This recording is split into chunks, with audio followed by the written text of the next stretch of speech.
Okay. Yes, I can hear you, Victor, but I can't hear David. I think he's typing in the chat. I don't think it's us. He said 1 second. Yep. Yeah, I see I'm on stage, but you're not.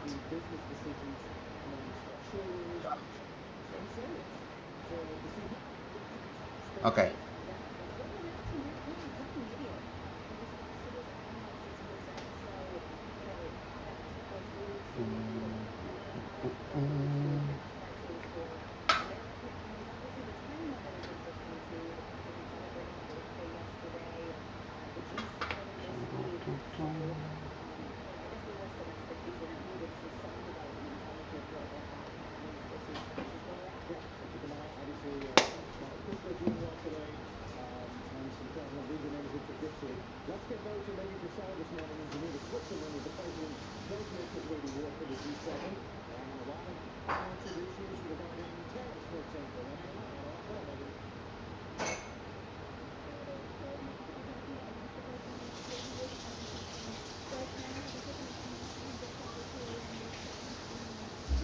All right, can you hear me now? Yep, can hear you now. Okay, all right, we're back. Small technical difficulties. It's Monday. It'd be like that sometimes. The mic didn't have his coffee yet, but I did. Apparently. How you doing? How you doing? Pretty good, man. Pretty good. Can't Awesome. complain. Good weekend. Good start of the week. Caught the longs on NQ at the open. Nice. Yeah, kept tracking when Trump was saying the whole deal was going to be signed on Sunday, and yesterday before the open confirmed that they're going to the table and a deal is imminent.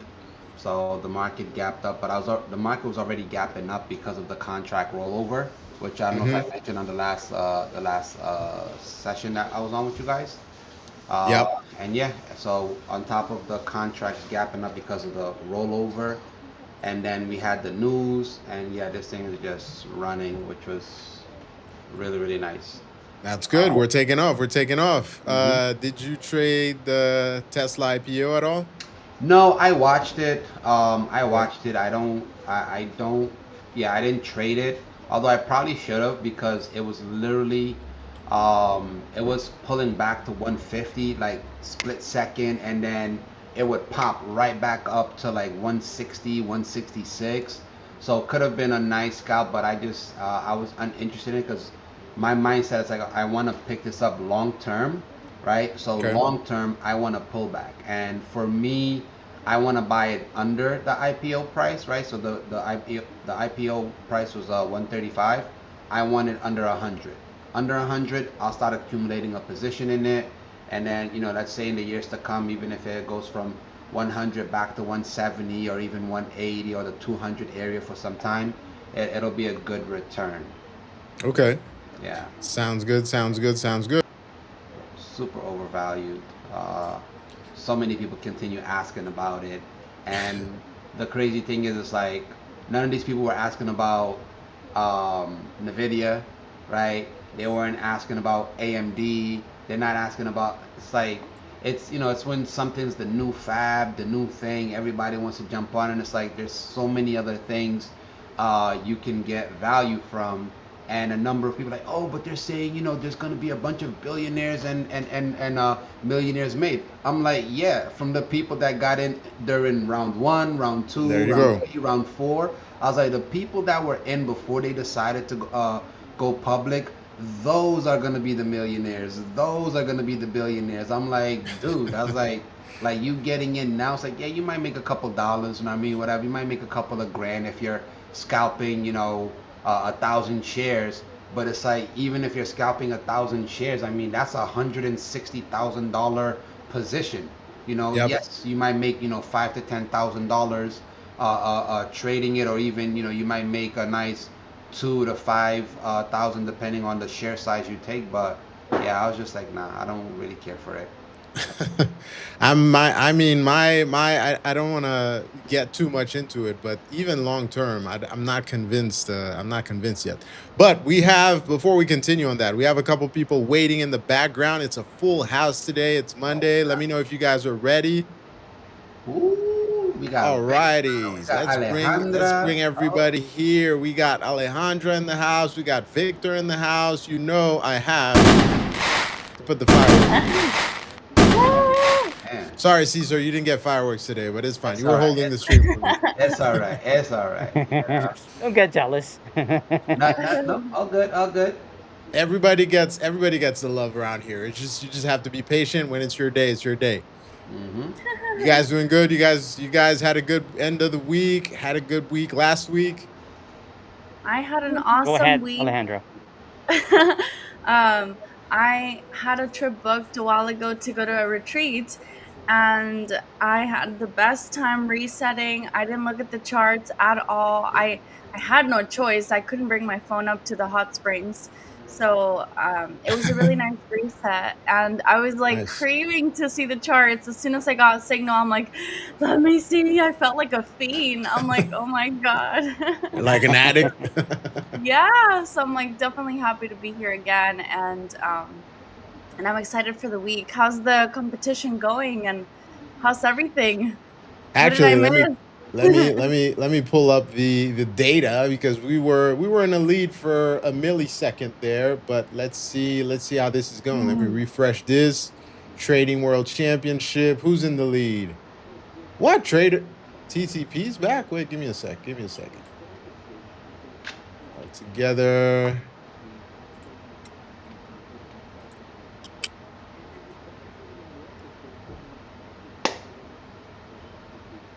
Trade the Pool is leading.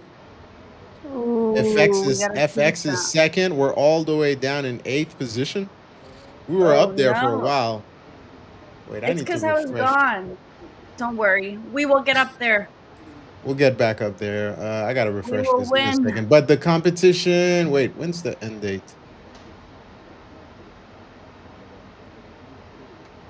I think the competition's over. I gotta double check. But anyways, all good so far. How about you, Victor? How you doing? I'm doing great. It's been an eventful weekend, to say the least. I mean, we've heard it, the signing coming soon, and eventually on Sunday. Caesar, as you were talking, it was completely expected, and it was the easy trade Monday and in the open. I didn't trade it in the open, at least not on NQ. But I am my weekend was great. Watching games, by the way, and today we have Hey, hey, hey, a nice hey. game to There you watch for go. those who are sports fanatics among you. I'm sure Yes. there are many of you are, as competitive traders are. Pretty sure they are fans as well of football, not soccer, football. 100%. So funny thing about the name, because it always bothered me also that here in the U.S. they call it soccer, but I actually did a little bit of digging, a little bit of history, and it seems like it actually came from England. I mean, the name soccer. So the history, because it bothers me as well. I totally get it. It seems like back in the day it was called Association something something, and then they reduced it to ASOC, right?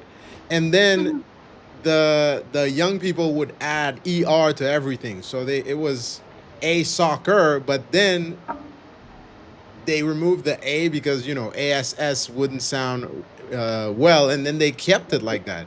So it seems like it's a very very old term that stayed in the U.S. somehow. I still think it's a ridiculous name because you're playing with your foot, so it should be called football everywhere. But anyways, that's my personal opinion. I, Totally. I, it sounded like you did some research. I wouldn't say just opinion.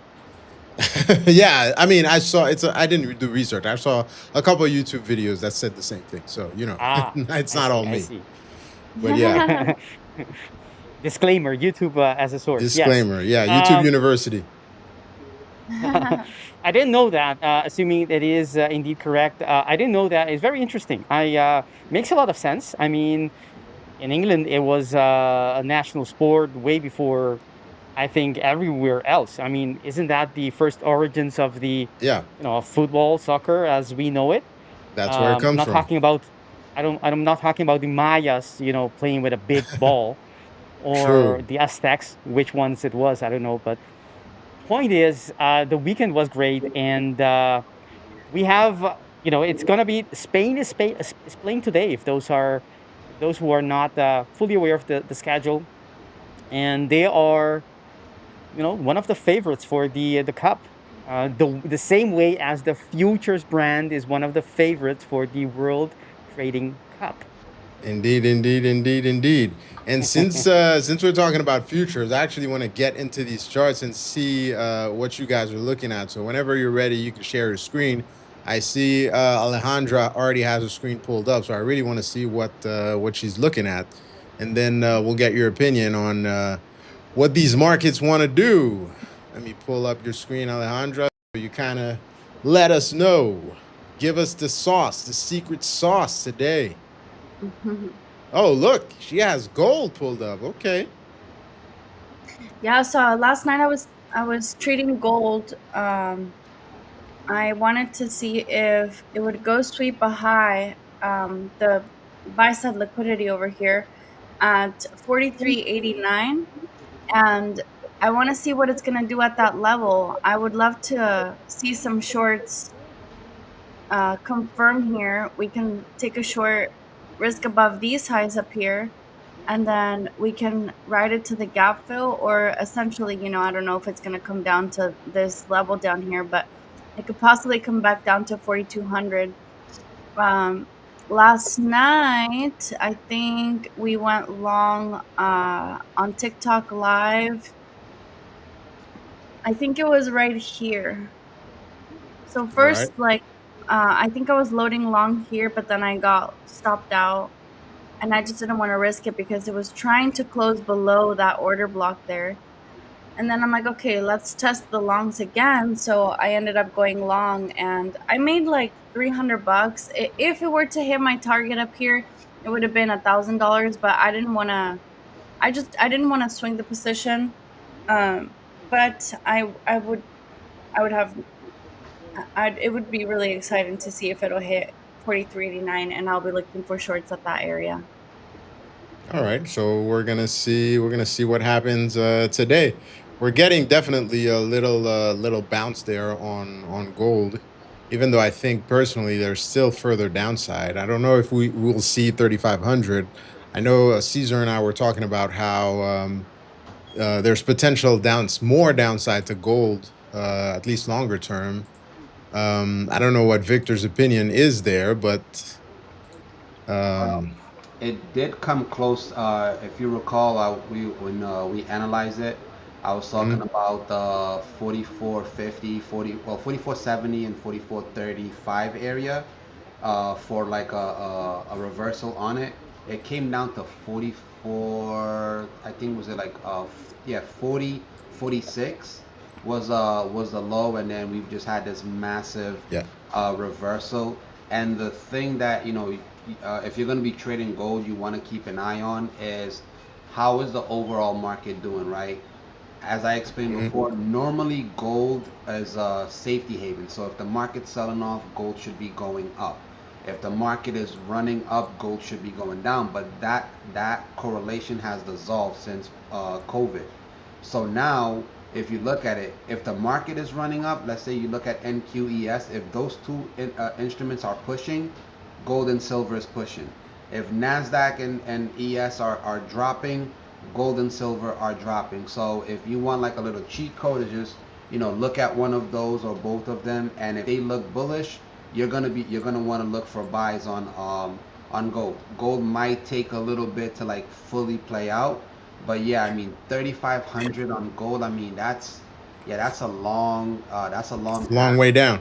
Yeah, that's a long way down, and honestly, I would see maybe that coming into play maybe towards the end of the year, like maybe like around October or something like that.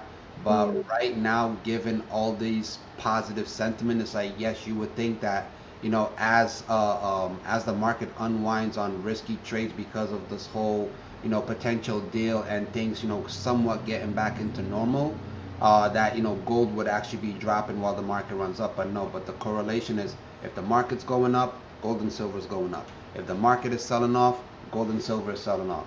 And that's just how it is. So you just either accept it and trade it, or you don't, and you try to fight it and you get crushed. Okay. I mean, Well said. yeah, we're more and more getting to a correlation of one between the indexes and gold, which I don't know if it's a good thing, but we'll see. We'll see. I see you cooking up some I stuff in the background here, Victor. I'd like to pull your screen up to see what you're Sure. thinking. Yeah, sure. I think you're on the spot. Sir. The normally it's Nope. mine isn't showing. No, it's fine. Maybe I loaded up the wrong screen. I'll put mine back on and then put you on. No worries. Okay, no problem.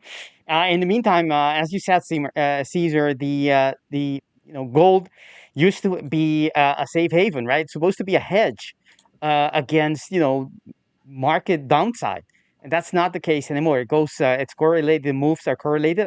You asked Dave, if that's a good thing or not. I mean, as an investor, that's not great because normally you hedge them, right? So you don't want different assets to be in your portfolio to be going in the same direction at the same time, because that means you'll have double or more drawdown.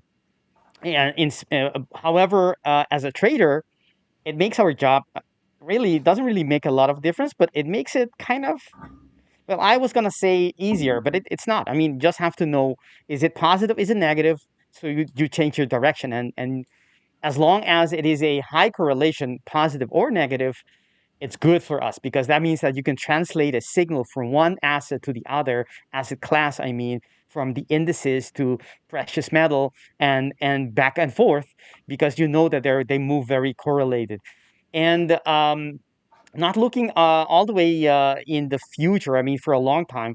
But from what I see is that based on the now we're talking about gold, based on the weekly bullish order block that was squeezed lately, I mean, Mhm. last week, and the fact that we did on the daily time frame close below it, but on the weekly we left a lower wick, and not only that, we are conquering that bearish candle, that bearish weekly candle, from a demand zone. This, what it means is that we're likely to be just pushing towards the next structure in the opposite direction in the same time frame, meaning likely we're going to be going to see if we can retest and reach this level, which is the weekly bearish one above us. And to me, where's the link, or not the link, but the line in the sand is, can we break the bearish structure we are currently in? So we're in a supply zone on a daily time frame out of this outside bar, and you should have some kind of reaction off of it. That could happen today, who knows? Although I think with the momentum we're seeing, we're likely going to be pushing through it. We'll have to see at the open. Um, and I think that is the levels, or those are the ones that will guide us to what level we should be looking for. As long as we can take out that line, which is the high of the on June the 9th, and hold that level, then we should be able to, in the next couple of sessions, or maybe even earlier, reach the next level, which stands at least 4,462, to be exact, zero point 0.6, but it doesn't really matter. I mean, that's more where approximately we should be expecting price to go. That means, we break this, perhaps a little retest, and then continue further, or we don't hold this line and then we come back to something else. I'm not sure where, because the next structure is way below. I don't think that's going to be within the cards soon, at least not soon. I think it looks very, very bullish for a just continuation. You can see on the hourlies as well, it's looking very strong. Most likely I think it's going to be continuing to go north, and as in the trajectory that I just indicated, meaning going towards that 4,400 level and 60 some points price level. That's what I'm looking for on gold, and I'm very interested to see what. and Q. What because this is the moment, right? We have been waiting for this, Hmm. phase in the Middle Eastern conflict, resolution. We want Yep. good news. We want the Strait of Hormuz to open, and that's exactly what Trump said. Get your engines ramping because get the oil pumping. I think he said, or flowing, because it's open. At least he said it's open, but I don't think it's actually open yet. They're getting ready to open it, but this is the moment, right? So if his words are a reflection of really what's going to happen, then we should be going for a lot of positive momentum news. Price should have an easy way going up. Risk assets, I mean, and because of the correlation gold as well, the indices for sure. That's one of the things that's been dragging the indices down, and it's now no longer here supposedly. So let's see how it is, how it's perceived by the markets in the open. Let's see. I mean, that's like you touched on it. You said that's the news everybody's is waiting for, right? And you got everybody knows about the black swan. Not everybody knows about the gray rhino. But gray rhino is like everybody's waiting for something to happen, and we know it's going to happen, but there's nothing we can do about it, and then it does happen. My question is, and me being a contrarian, I'm like, okay, the news is positive. The market so far has responded well to the positive news, but we were expecting this to happen eventually, right? And also, we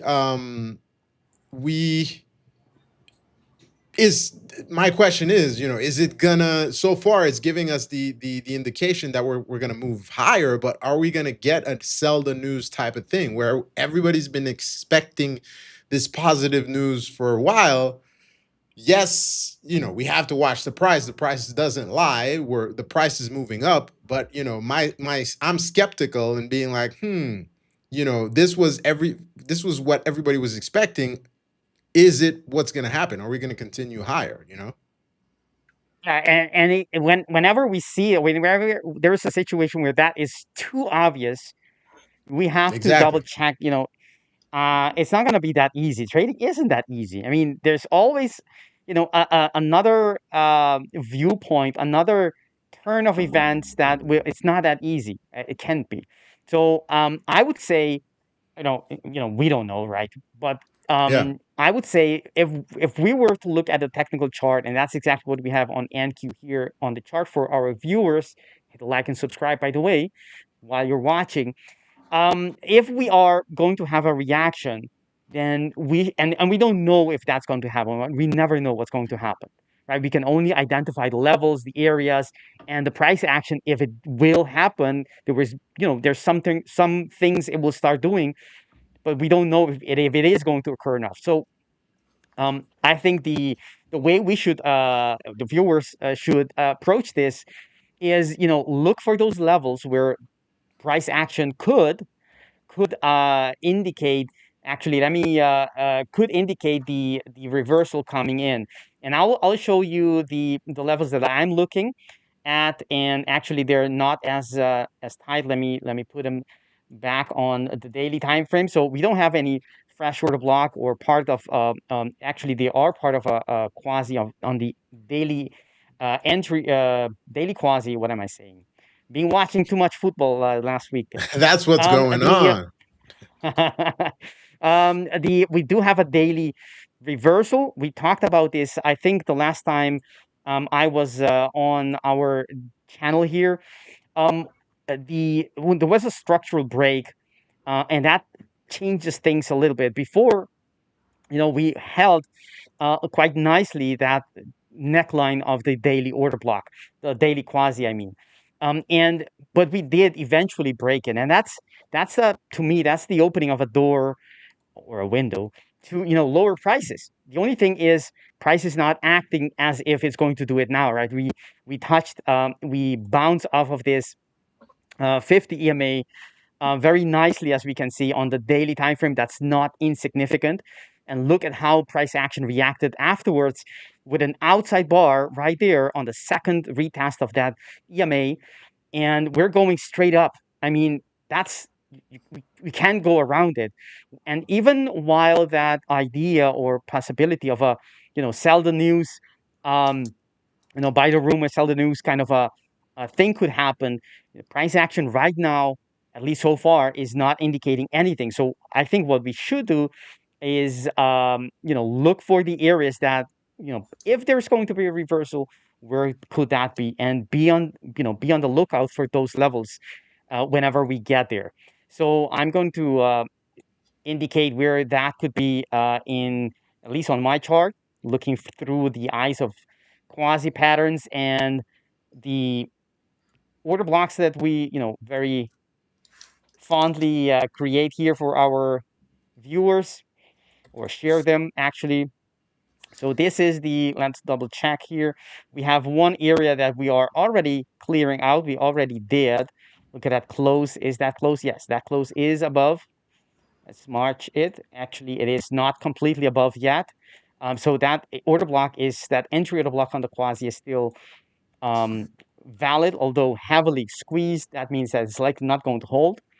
And then we get the next level. So there isn't really a lot to look for.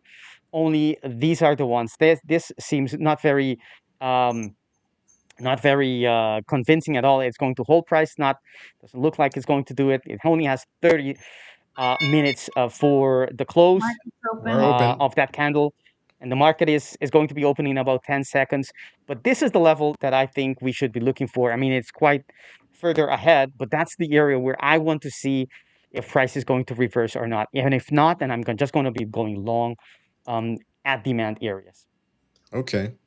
Well, the market has opened. Let's see what happens, and we're gonna find out. We're gonna find out if this was, a gray rhino type of event. We were all waiting for it, and then we're gonna sell the news, or is this gonna be where we actually take off from? So I'm gonna switch to my chart for a little second there. We can get the futures data live, and then I want to pick everyone's brain. Mine is live as well. Okay, perfect. I just like to show off the black arrow I know. platform. We want to show it off. Okay, we're taking off right now. We're good.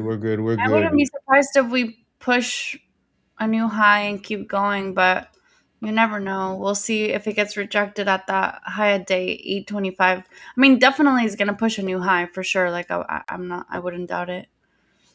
Okay, your screen is live right now, just so everybody can see what you're looking at. What also, Caesar, whenever you're ready, don't keep all the secrets to yourself. Let us know what you're thinking. Share your screen, man. Caesar's hiding today.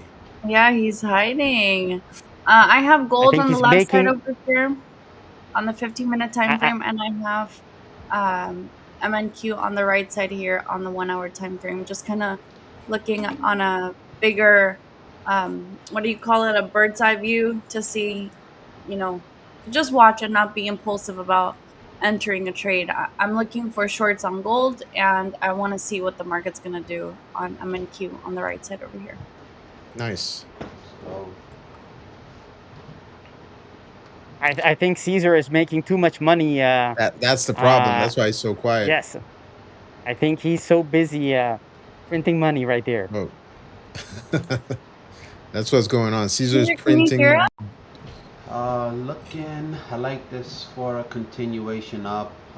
Looking for like 722. I'm already in this trade from 620. I didn't want to interrupt your conversation. Caesar's like, I was too busy making profits, guys. I didn't want to interrupt your blabbering while I was making profits. We get it, Caesar. We get it. While we're talking, you're making profits. It's all good. Yeah. After this hits the 720s, I'll be looking for a retracement. So like if this pulls back to like 650, 657, 660 area would be a nice area to enter long, risk about maybe 20 points. Okay. Do you wanna share your screen? This way you can show it? Yep, let me pull it up so y'all can see.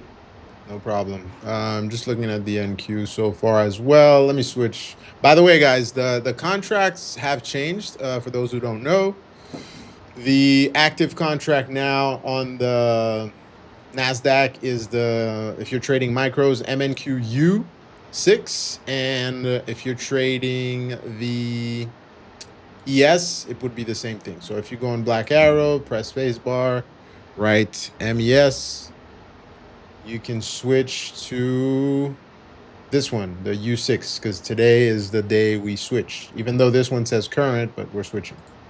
FYI. All right, let me get Caesar's screen up.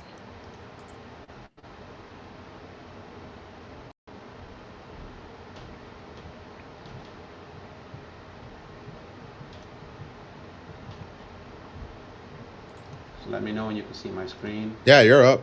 You've been up. All right. So yeah, so this is where I'm gonna look for price to retrace. Maybe if I'll go down to a 5-minute, you'll see it better. Okay. So yeah, so I want to see price pull back into this 60-50 area, hold for a continuation up to the 720s. So I would want to see something like this.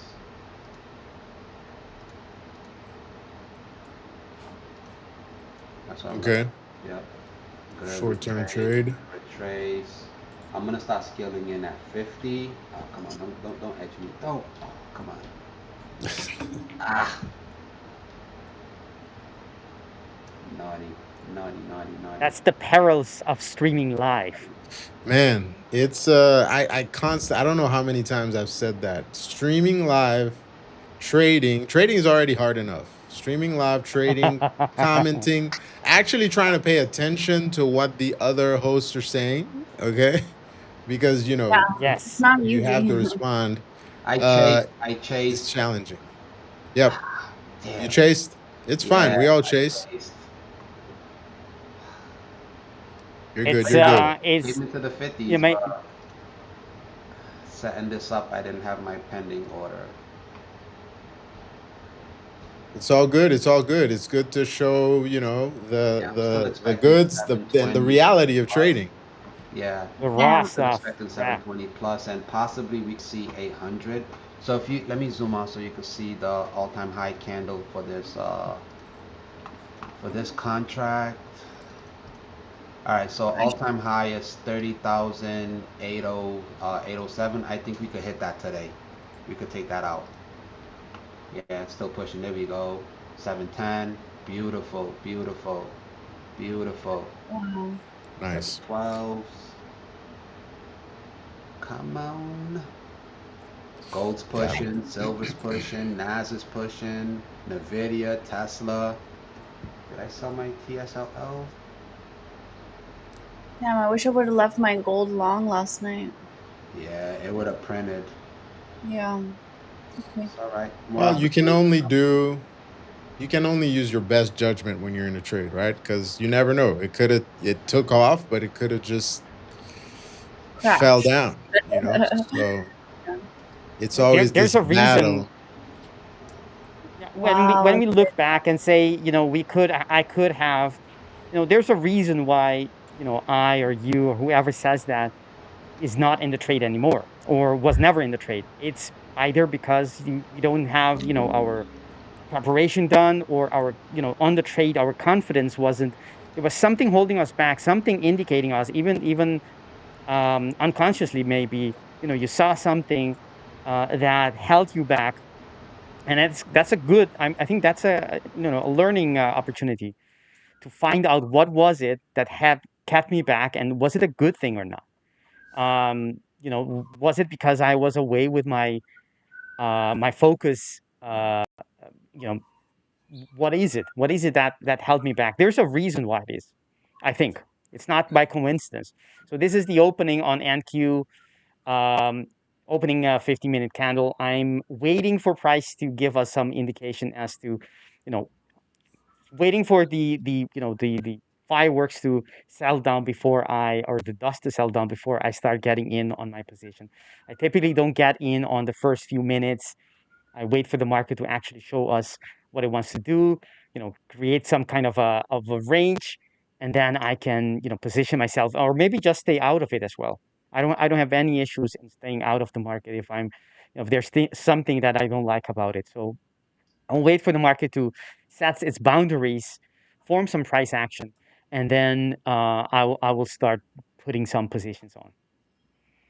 Same here, same here. I'm gonna wait for my usual 15 minutes. I had been breaking this rule these past few weeks, being, how do you call that? More aggressive than I should have been. And I was also super excited to have, everybody here on stream, etc. The other day, while Caesar was taking trades, I was like, you know what? Let me mimic his trades. Well, guess what? I did very poorly. And it was a reminder of, hey, trade what you trade the way you trade. Everybody can make profits. As we've shown before, we've been long. I've been short when somebody else is long, and we both make profit. That has happened multiple times with Samir. Trade, make the plan, trade the plan, how you trade, how you know how to trade. Don't try to trade somebody else's plan. Even though that person can be a great trader, your personalities are different, everything's different. But to touch on what Alejandro was saying, that's an issue I still deal with from time to time, because hindsight is always 2020, and you're like, man, I should have held. But there's one thing I've started doing a while back. Yep. On M&Q, back in long 660. All right, Caesar's back in long 660, looking good. I'm still patiently waiting. What's your profit target? Are you aiming for the high of day at 807? I'm aiming for 722, 722 and 807. 722, 807. Yep. All right. Anybody trading the ES today? What's your stop loss? Stop loss is 20 points. So at the current moment, I'm going to be risking to 640. So I'm starting in with the micros, and then as momentum kicks in, I'll switch over to the minis. How do you do that? Oh, okay. I'll let you, boy. Wow. Thank you. Thank you. Let's go. Wow, what a nice. Let's go. Nice. Can I get 22? The 50, 58, 60 point candle right there. Y'all had time to get in if y'all was looking at my chart. I don't like to trade at highs like that. I need to get used to it. It's not only the highs, but it's just because of the sentiment, right? The news of a deal. Like, it's even apparently the Iranians, they're even like confirming they're going to the table, and they have like one of their speakers. There we go, 727. They have one of their representatives that's like very like basically you could say like a hard ass, and he's supposed to be going to the table. So things are becoming much more clearer, and there's more confirmed. It's not, oh, he say, she say this, right? So because of that, I mean, literally any dips is going to be an opportunity to buy. Yeah, there you go. Iran says U.S. committed not to impose any new sanctions, so that's confirming the move. Gold just pushed a new high day. Yeah, so that would have been my answer probably right seeing there. like 32,000 this week. No, 31,000. Yeah, we'll probably end up seeing 31,000 this week. I mean, we're already up 2.5% on a day. We could literally push another 300-400 points to make it a full 3 to 5%. Like, so yeah. So any dip on this, unless something major comes out that debuckles the sentiment of a deal being made, or Iran flat out comes out like, no, it's a lie, it's bullshit. But right now they're confirming that. So yeah, this is just easy pickings.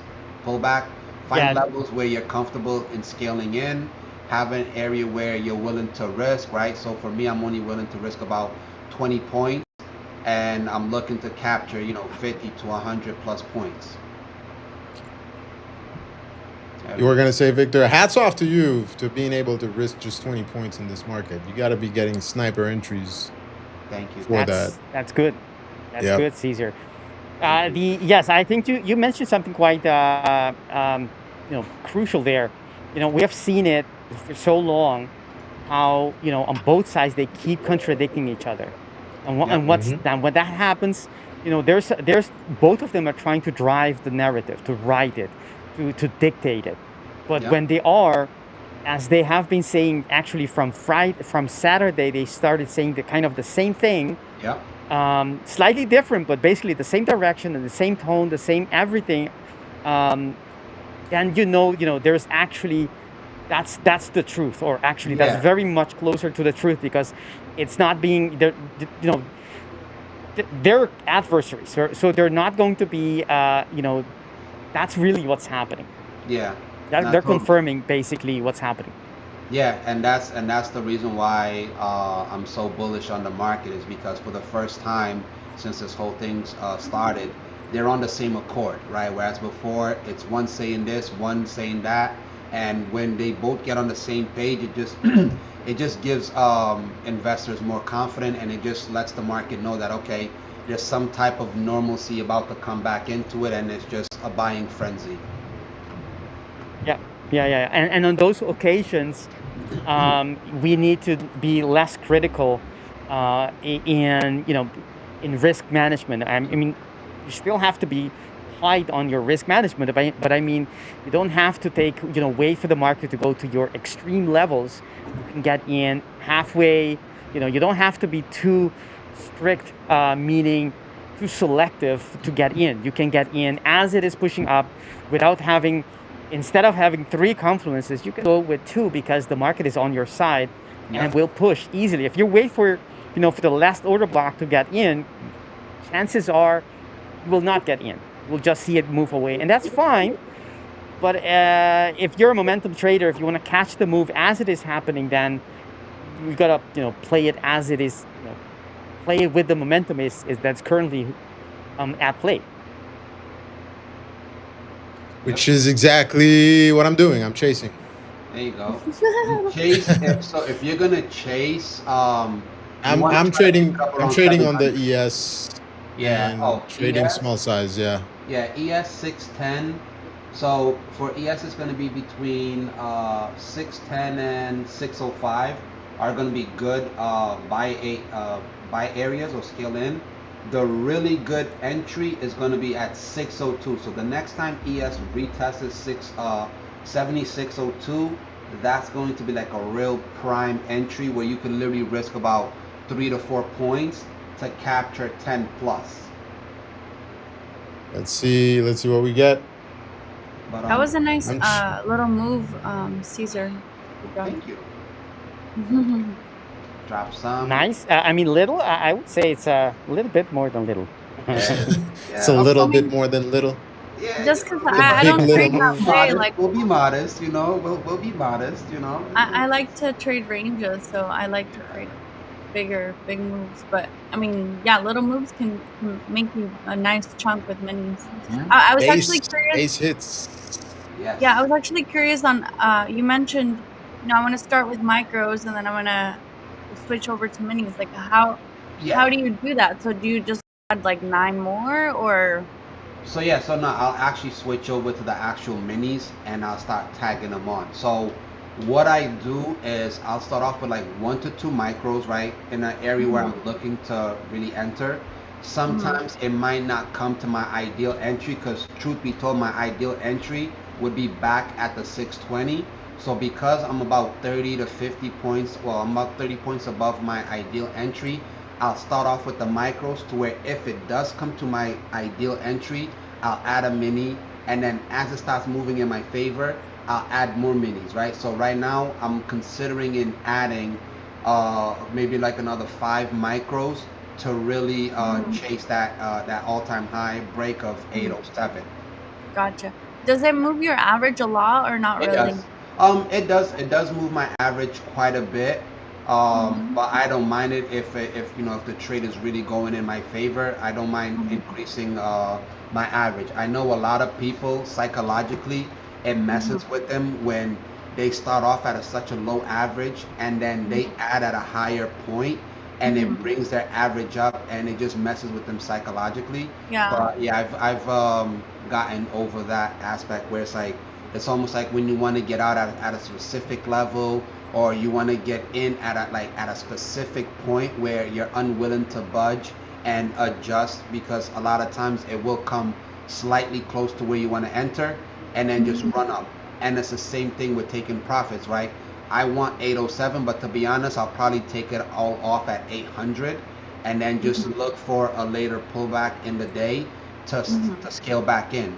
And what I'm doing right now is like I'm just rotating accounts, hitting profits on one, going to the next, hitting profits on another, and going to the next. And a lot of people, like, they'll be enticed or they're intoxicated by the whole, oh, I can trade, a bunch of accounts together. But it's a double-edged sword, because when you are winning, yes, you're winning on every account, but when you're losing on every account. So you're basically not giving yourself enough chances to really like win and get those payouts. Yeah, for sure. I like that Like that. approach.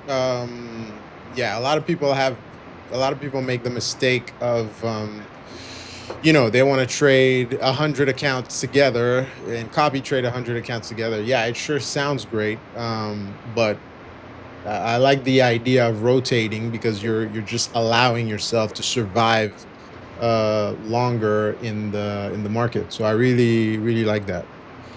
Yeah, Yeah. there are different ways of mitigating the risk, the exposure, basically, because you can either you can lower the exposure on all your accounts in the meaning you go, as you said, Caesar, instead of going to minis, which is that's kind of heavy.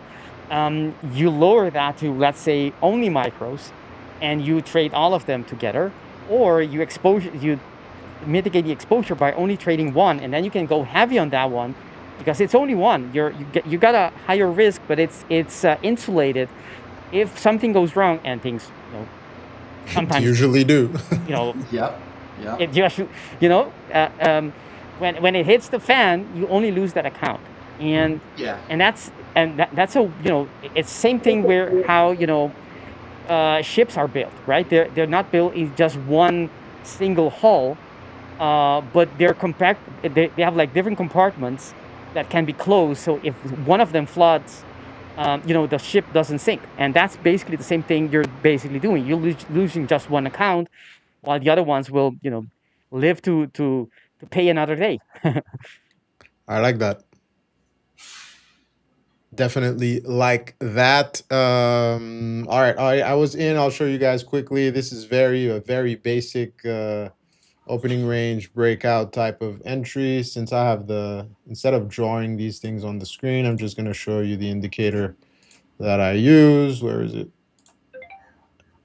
All right, so I took the position on ES, trading on this particular account, very small size, because you guys know that, where is it? Main layout. The futures, the 25K has a limited drawdown. So this is like a picture perfect setup. We formed the range, exploded up. Where is it? Exploded up. I didn't chase. I waited patiently for the range to form. We pulled back to the 50% line here of the range. We saw buyers stepping back in with volume. That's check number one. Check number two, we are bullish. We're over VWAP. The overall theme is bullish. So I bought here when we kept on going up, added. And now I'm expecting the price to reach the first half of the range here, around 76.25. That's where I'll take the first TP, the payroll, as I usually call it. And then we'll wait to see what happens with the rest, to see if we reach TP number 2, which would be around 76.33. And then the risk is low of day so far, so low of the opening here. And I have some interesting statistics that I'll be presenting soon, because I did a statistical study on this type of trading, and a few interesting things that I've realized. So I ran it all the way to 2024, so about 400 days of trading. The stats say that if you don't, and it's funny because I thought it would have been different. If you don't get a sweep before the midday, All the out, likelihood of the day being bullish the whole day is over 70%, right? done. So if we take You're off done? there, you're done, 800 you're hit. out. Yeah, 800 hit. Nice. All out. Nice, nice, nice. So you're 800 Enough. hit on the Nasdaq. Let's Yep. switch to the NQ. All right, Caesar's all out on the dot here. We hit about, man, that's 799 here That's on the the future, top pick. 776. Yeah, top tick, man. You top tick. What do we deserve? Fireworks. Fireworks. Yes, fireworks! We got it. That Fireworks. right there. That right Woo! there. That's the example where I'm telling you, right? So like 807 is the all-time high. If I was really aiming with like, yo, I want that 807, this thing would be pulling back, right? Look, it's pulling back under 770. I would have given back, 30 points. Ridiculous. Just because I want an extra seven? Nah. Let me lower it. So I learned very early on to, like, if I have a specific number I want to get out of, drop it by like 5 or 10 points and be Yeah, I happy with find it. that 'Cause too. it sucks to give back 50 Yeah. points or even 100 points just because you wanted an extra 5 or 10. And as I said last week, like, there's no need to be like very anal about it. It's like, oh, it has to be this, like, or OCD. That's There we go. That's the t-shirt coming up soon. Don't be anal. Yes, sir. No. Everybody has a saying here, Victor. Caesar's is don't be anal. Alejandra is close your eyes and click buy or sell. All right. We're waiting for yours. Okay, it's gonna come by itself. It has to be natural, but we're gonna keep one. Jane is we're stuck in the muck. Okay, so I'm gonna have some t-shirts, some mugs, a bunch of stuff made very soon. But I was just about to touch on what Caesar said here. You see how I'm waiting for this 76.26 to hit, but we hit 76.22. So had one taken a better entry, it would be perfectly okay for you to get out in this area, right? It makes total sense.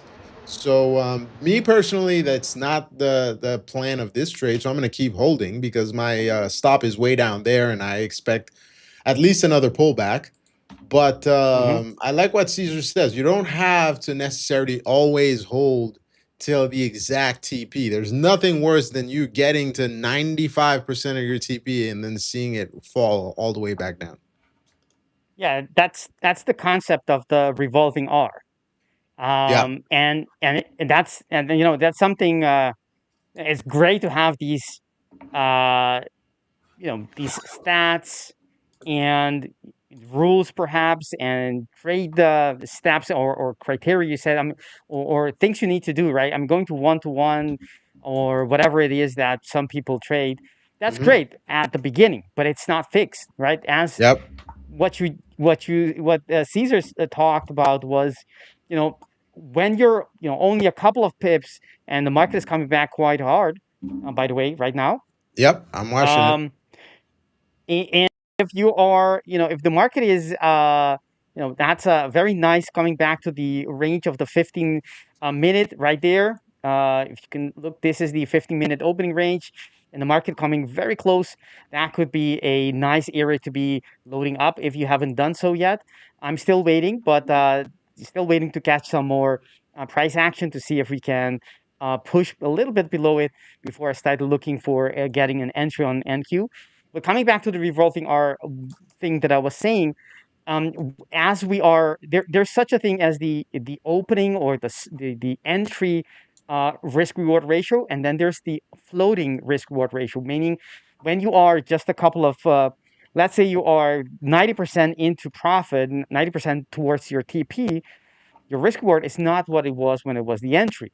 It's actually the distance to your TP against the distance to your stop loss. And if you let that stop loss to where it was at the beginning, then you have a very negative risk reward ratio for the remaining of the session. Now you need to let the statistic play out. It doesn't mean whenever it gets negative you start closing it. But you need to also be aware, and that's what you got there, Caesar, the awareness that it's much more more optimal to just get out before your TP and avoiding that pullback that is very, very likely to come in before it gets to your TP, if it even gets there, because sometimes it turns around and never comes back. Indeed, indeed. And it's very interesting that Caesar got out there, because I'm going to show you guys the stat I was talking about. So this is the opening range on the NQ, right? And then if we measure, because you guys know I like to measure my ranges, where Caesar got out is exactly the first half of that range, the first 50% that I always mark, right? And I need to get the It's the stats. I'm going to pull extension. up the stats in a few. Yeah. Oh, sorry. I thought I was showing my screen. I'm going to show my screen. I'm entering Um, short on gold, risking the highs to see if it's gonna give me that reversal that I was talking about after that sweep of the high of day. So let's see what it does here. let's see what it does. Let's see what it does. There's also a gap to fill on the downside. I don't know if it's going to give it to us today, but it'd be really nice if we can get that reversal all the way back down to 42.82. I'd pretty much be done for the day if it does do that. And MNQ is really pulling back. Mm-hmm. After that Yep, they're too, pulling but back hard. I needed to choose one or the other. Hmm. Oh, let me look for these stats here. I'm going to put, but yeah, basically there's an overwhelming amount of times where we break the opening range, we get to that, let's say, 50% of the opening range. So if the opening range is 100 points, we get to 100 plus 50 points and we pull back from there. So that is I need the exact numbers. I'm going to pull them up in a few. But very, very, very good exit by Caesar there. Let me pull up Victor's screen while I look for my stats. You're already making his Nice. own celebration here. You already got the celebration, but hey, What we could give you can I that. say? Timing, experience. I mean, I guess you just can't beat experience, man. Indeed, experience is very, very important, especially in trading. Wow, look at this unwind. So Let's see it's if I get approaching. these. We're about 40. We're about like 40, 50 points away from where I'm gonna re-enter again longs, and see if we can go and tag. We might. It would be nice to see like a full push to break out, but we might push and create a lower high. Which if it creates a lower high, I'm just gonna take whatever I can take, and then probably lock some of my accounts and just wait till the afternoon. Nice. Yeah. You said lock your. You were gonna say, Victor? Yeah, lock my account. So like, No, no. once I make a certain amount, to keep myself from like, oh, I could probably squeeze another 1,000 here. Or I could probably squeeze another 500. It's like, let me just lock it so that way, there's no temptation. Like I can't do it. Like even if I I like want it. to like go and take a trade, I won't be able to. I love it. I really love it. So it's just knowing yourself and setting, certain parameters and restrictions to keep you from, unwinding and doing something that will put you in a bad headspace. Or again, we're here to essentially make a paycheck, right? It's like there's no need to continuously, push the envelope or letting your greed get the best of you. So yeah. Exactly. Totally agree. Totally agree there. Even on the personal, I do it as well, where there's a certain so most brokerages, like they'll let you set like parameters where if you lose a certain amount in a day, like you lose access to buying, to where you can only close out positions, you can't open up anything new. And then you can also set it to where like once you've hit a certain profit target on a day, they remove your ability to open any new positions. You can do that also on our platform, on the Black Hour platform, where you can Yep. set, a limit, and it tells you. I mean, it stops you from continuing the trade. So there you go. Yes, sir. Yes, sir. So yeah, I mean, I don't know. I feel like I feel like the morning, I mean, it's kind of done. I mean, it doesn't. It feels that It's way. done. It's done for the ones who entered early on the open, but for us who waited for the pullback, we're still waiting to see if we get another expansion to the upside. Yeah, I So think we let's wait will. and see. Let's Yeah, wait and I think we see. will. Yeah, I think we will. Unless, like I said, the only way that we could like really see like a massive drop, if Trump comes out and says something outrageous or Iran and they both come on the same page, like, oh yeah, we're just gonna keep on fighting, which unlikely. So I do think we could see another expansion to the upside. Yep. Yeah. So let's talk about the stats I was mentioning. I Yep. finally found them. I've been looking at them. So there you go. That TP that Caesar took reaches it 78% of the time. So I call it TP 1.5, right? Mm-hmm. TP 1.5, if it is a bullish day, you will get it 78% of the time. So That's great. there's no, I mean, it's just statistically in your favor to at least get a partial or fully get out there. And then TP number 2 reaches there 53% of the time.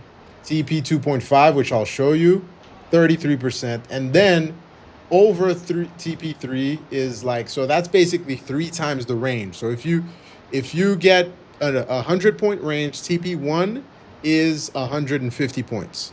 TP2 is 200 points. TP 2.5 is 250 points. TP3 is 300 points. So, the higher up you go, the less likely it is to hit. But if you get out where Caesar got out, then you're, I don't want to say guaranteed, but very likely to hit it Damn over near. I mean, 78% of the time, yeah. I right? mean, 78% is pretty freaking awesome. Like, Yeah, and then if there's no sweep on that day before noon, there's a 95% chance that it's going to be a green day. Whereas if you do get a sweep, there is a 39% chance that it's going to be a bearish day, right? Meaning you'll close lower than where you open. So this is a lot of interesting stats that I'll get into and do a presentation on. But very, very interesting thing there. yes. Now I those are some nice see stats. I see Victor very quiet in the background here. Let me put you back on screen because you Okay. disappeared. I think you were probably printing too much profits, and the stream got scared of you. Have you guys had some issues with the platform lately? The streaming platform, I mean. With EVMux, Yeah. it happens, but rarely. Hmm. Rarely. Are you having All right. issues? Yes, I since last week the Okay. sometimes it freezes and I'll have to wait, and in those occasions, I have to just wait for uh, and my PC is not the limiting factor, um, Yeah. but Is so it I an don't know what internet it thing is. though? I have no idea. I wouldn't be able to. I ran some. Well, it's not about trading, but I ran some diagnostics, and I don't think it is. I don't think it's connection. I think it's actually the platform. Okay. But uh, I got long on NQ while frozen. Actually, just the platform was frozen. And we have some.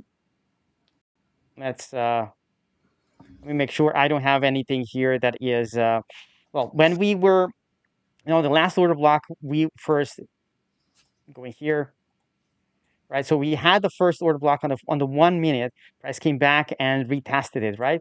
And had that move up. We created that.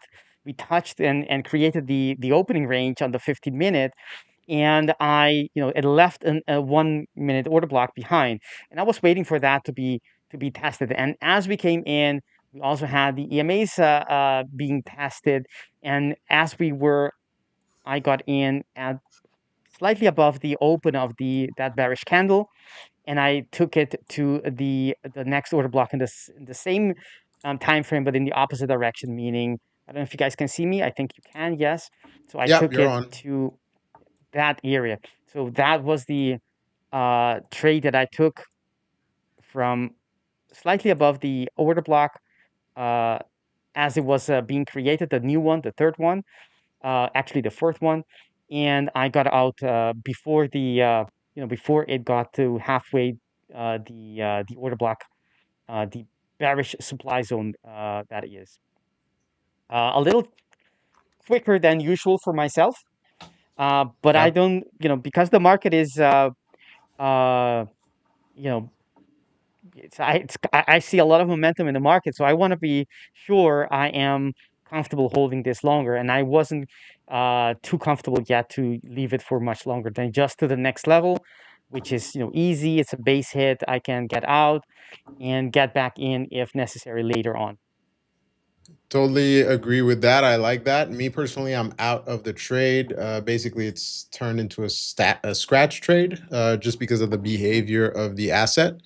So I can totally understand why you didn't hold for very long. So, agreeing with Victor there, as you guys know, I like to look at the speed of price. So how fast are we moving? Let's say, for example, here we were running, right? This is the ES, by the way. We took off sprinting. We pulled back. We did another sprint. We pulled back. So I entered somewhere around here. Then here, I was expecting that, okay, we need to do our last sprint and reach at least the first TP. But what we're seeing here, at least in my view, is a slowdown in momentum, and I don't need to continue to wait for the price to go all the way back to to catch the trend here to get back in. So we got out, made a scratch trade. How much did we make? $10 on that trade. So we'll wait and see what other setups show up before we take another trade. How you doing, Alejandra? I am just chilling. Gold is testing my risk, so I'm also charting to see if I can catch a pullback here on MNQ, but my mind is like, oh, don't go against trend and just be patient, just watch. I usually don't trade New York just because of how volatile it is, or it can be, and of how fast it moves as well. It's a little bit scarier for me. So I would like to take a short at this level here, and then maybe take profits at 603 on MNQ. But yeah, I don't want to. I also don't want to be in two trades at the same time. So I'm just gonna manage gold over here, watch MNQ, see what it does. Alrighty. We're watching. What are you guys thinking, Victor and Caesar? Oh yeah, you were gonna ask a question. Sorry. Yeah. Question. How can we share the link to this stream so other people can watch it? Let me put it in the chat. I just went on YouTube and I copied and pasted the link from the share button. Okay. Yeah, you just copy the top of the YouTube thing, but I'm gonna share the link with you right now. Yeah, share so I can pass it because I have some people asking. Yes, sir. Yeah, Let's do that right now. I passed it on my TikTok, my Discord, and my Instagram. That way we can get some more viewers. Yeah, we're definitely working on that. Let me share it with you, Caesar. I share it with you in your chat. On here or on WhatsApp? No, on here. Oh, let me send it to you on WhatsApp. Yeah, this way it'll be easier. That'd be much better. It's in the group chat. Private. Oh, Nice, nice move there from NQ, coming back to that same EMA, that 50 on the 1 minute. Very nice for a little pop again. Yep. Looks like it might be a fake pop. I know. Patiently waiting here. Gold. And if we break this trend, this will probably turn into some sort of a short setup for me. We'll see. Yeah, if you look at the 15, we're creating a lower high. We Wait, let me could pull up your try to screen. Oh, push. you're not Oh, sharing. hold on. Yeah, because hold on. Let's see. Yeah, in 30 seconds, if we close above the, I'll give the level. If we close low in about 20 seconds, if we close below 3707 on NQ, that will create a 2-minute outside bar, and that kind of would seal the deal for the next couple of minutes, probably for a push lower. All right, share my screen if you want to pull it up. Yep.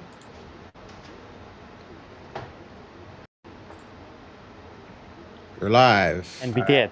we did So close right 15 1 minute second time before. frame. Sorry, Caesar. Oh no, go ahead. Go ahead. No, go No, ahead. Go I ahead. was gonna say, and the very last 1 second before that close, that 2-minute time frame, we could see that the market was. I don't think it's on the screen now, but the market closed Wait, below let me the put your low of screen. the previous candle, and that's exactly a little flush, at least a little flush, and you can see it on the. Yeah, there we go. That's the. I'm gonna zoom in so we can actually see it. When I was talking about it, price was around here or perhaps somewhere around there, and it was basically just maybe 2 seconds before the close, it closed below, and then we have that flush. That's what I mean. That little flush there, was likely because of that level that broke, and the reactions are irrelevant. But I mean, that little push is something that I see a lot, and actually I trade that. I didn't trade it this time around, but I do trade it when I see that. Go ahead, Caesar. All right. So as I said earlier, right, once we get a pullback on the next push, if we cannot make and push and make a new high, it's going to possibly pull back. So right now, I wouldn't want to short it here. I would want to get as closer to the high to short, or I would want to see a 15-minute candle close below 702, right, for me to short. So until I Mm. see that, I wouldn't want to short. And again, my long area is at the 660, right? So in the 660 area, 650, that's where I'm looking to re-enter long. But for shorts, it would need to pull back up here, fail, create a lower high, and then for confirmation would be 15-minute candle closure under 702. And if you're asking why did I select 702, it's from this massive volume candle that we had that pushed us up. So if in order for price to continue, we're gonna have to stay above this level. If we get under and we start staying under, pullback. And also keep in mind, now we're going into London close. So London will be closing at 11 a.m. So usually what happens is we're going to end up having some sort of a reversal on the current movement, right? So when the movement is up, the reversal is going to be a little bit of a sell-off, maybe them taking some profits, who knows, whatever the reason is, but we end up getting some sort of a retracement, just like when we've had massive sell-offs as we approach the 11 a.m. target, we end up having some buys, and then it just continues either to the downside or it just ends up doing like a full recovery. Either way, it'll offer you an opportunity to make some decent trades. Mm. Nice. Let's see what Let's happens. see. So now, Caesar, you're locked all your accounts. Not all. I have about 5 that are still unlocked, and I'm just waiting to see if we get this full pull to 660 for me to retry Mhm. another long.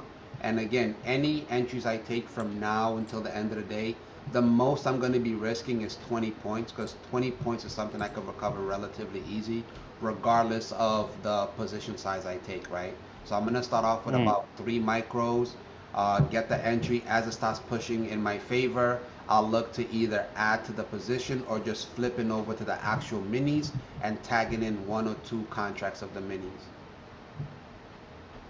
And using your floating profit to extra. Yeah, Yes. yeah, I get it. Yeah. That's your Yes. cushion for Is it getting in on the best? position. Yep. It's the best when you're able to use floating profit. Yep. That's when we can get really aggressive. By the way, guys, the chat has been super quiet today. Let us know who's watching, where you're watching us from, what's going on, guys. Yeah, good Don't be morning. shy Wake today. up, guys. I know it's Monday, but it Unless should they're be. making way too much profit and they don't have time to look at I the. think they're all watching replays of the football matches. Uh, yeah, and probably the NFL. That might be it. Yeah, the chat is pretty quiet, huh? Chat is super quiet today. I I didn't think even maybe check it's just too the early likes or anything. Monday morning. You said what? It's too early? Mm-hmm. It's depending on where you are, but it's 10 a.m. on the East Coast, so Oh, well, yeah, it's 7 a.m. here. It's super 4 early. a.m. 4 p.m. here, so it's very early. Yes. 4 p.m. Yeah, that's the Mhm. saying. Wait, where are For you? people who like to drink, they're like, it's 5 p.m. somewhere, so we could start drinking. Uh, but yeah, depending on where you are, it might be super early, it was super late, whatever. But on the East Coast here, it's pretty early. Let's see if we get that bounce. Market is trying to push out of that downwards channel it created on the lower high it created on the 1 minute. Um, Typically is not a great area to get in long. Uh-oh. What happened? Because I'm long. Oh. We'll see what happens. If this long doesn't work out, then it's We're getting a lot of rejection What's at your yeah, 7:30. yes? we're getting a lot of rejection. I'm already out. Yeah, I was gonna say if you're already up, like you want to secure some profits, right? Because I think you got in like what, like around like 608 or something, 607. Yeah, actually I was in around 610, but I'm already out because that extra push that I needed quickly did not happen. So Okay. I'll wait. Okay. All right. All right. Yeah, the market is enticing, trying to catch buyers in as it is rejecting or basically reacting above the demand zone there. But I'm not buying yet. It is not convincing at least to me. I want to see something being taken out, perhaps uh, the area. In any case, this area, right? So the right here. Let me see if I have my magnet on. I do have it on. That low to be taken out, but ideally, I want price to take out the previous one as well, which sits at 655. There we go. And then I will start looking for price action to see reversal patterns, then to go up. Because when I was what I just said, Dave, was it was looking just as if we're gonna break out. No, I heard Uh, you, you know, and I didn't yeah, disagree. and I'm, was I'm just about. It looking. looks, it looks too enticing, and I've learned, from as Caesar said from experience, when you get that feeling like no, wait for the actual area to be hit, something of the demand, wait for uh the the, the demand areas to be first hit, perhaps take some liquidity from taking those swing lows, and then reverse back. And that's the area that I would like to see, like where we just hit. That's a good indication. Ideally, something lower could be as well, and then start switching back, creating bullish structures, and perhaps on the 15 seconds see some quasis being printed, and then I can get in, but not yet for the push. And this can continue to go on, for Yeah, some time, exactly. and catching more people, and it's likely to break at some point. But you gotta read price action, you know, and not be too greedy, too eager to get in. Yep. don't I won't disagree with that. I was looking at what you were saying, looking at my charts, looking at what I consider to be a decent entry. So following, the overall trend, we pulled back, we, pushed a little bit higher. That's when you were talking about this particular candle right there. I saw the volume increase, waited, we got a second pullback with another increase in volume. So I figured, okay, we're right at this previous level here. We're catching back up to trend. So they talk about Elliott waves, et cetera, different impulses. So to me, we had impulse number one, impulse number two, and then as human beings, I was waiting for, I thought this was a fake out and we would probably reach impulse number three before finally falling. But looks like I might have been wrong. So we'll wait. And if this takes off, then it's fine because that's not part of the plan right now. The ES does look a little bit better though. Yeah, but I was trading the to ES, by the way, not the Nasdaq. yeah. So let's Nice. see. I heard a So big sigh Alejandra, from Alejandra. you're completely relaxed now. You're completely reset.